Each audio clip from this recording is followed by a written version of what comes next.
Good evening. A racially mixed group of South Jackson residents are outraged over the murder of an elderly woman this past weekend. They expressed that outrage, in fact, at the home of 80-year-old Janie Fullilove today, calling this case a hate crime.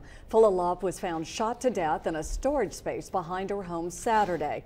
19-year-old Kahlil Kennedy now faces capital murder charges in her death. Bert Case has more in tonight's top story.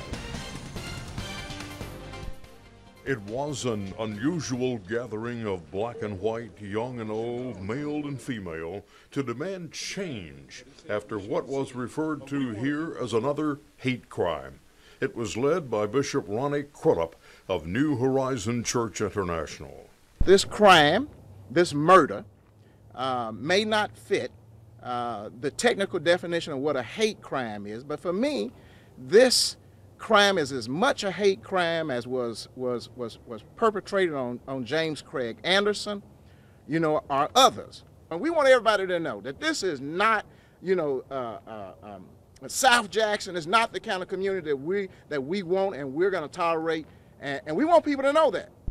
Both Hinds County Sheriff Tyrone Lewis and Jackson Police Chief Rebecca Coleman spoke at the gathering. Also encouraging our parents to step up to the plate, to work with us to be better keepers and overseers of our kids to prevent these kind of things from happening.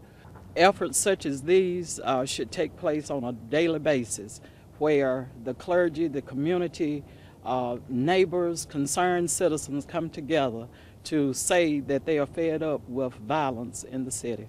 It was an impressive showing of ministers, both black and white, here in front of the home of Janie Fullilove, an 80-year-old woman who was brutally murdered. For WLBT News in South Jackson. And we have developed new information tonight. We have confirmed Mrs. Fullilove was wearing the same clothing she wore to work Friday. The coroner tells us she does suspect the elderly woman may have been murdered Friday night.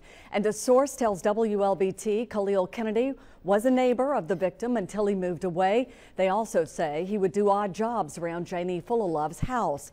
And we have learned also that the accused killer's mother had seen him driving her stolen car. Jackson police tell us a neighbor discovered the victim's body.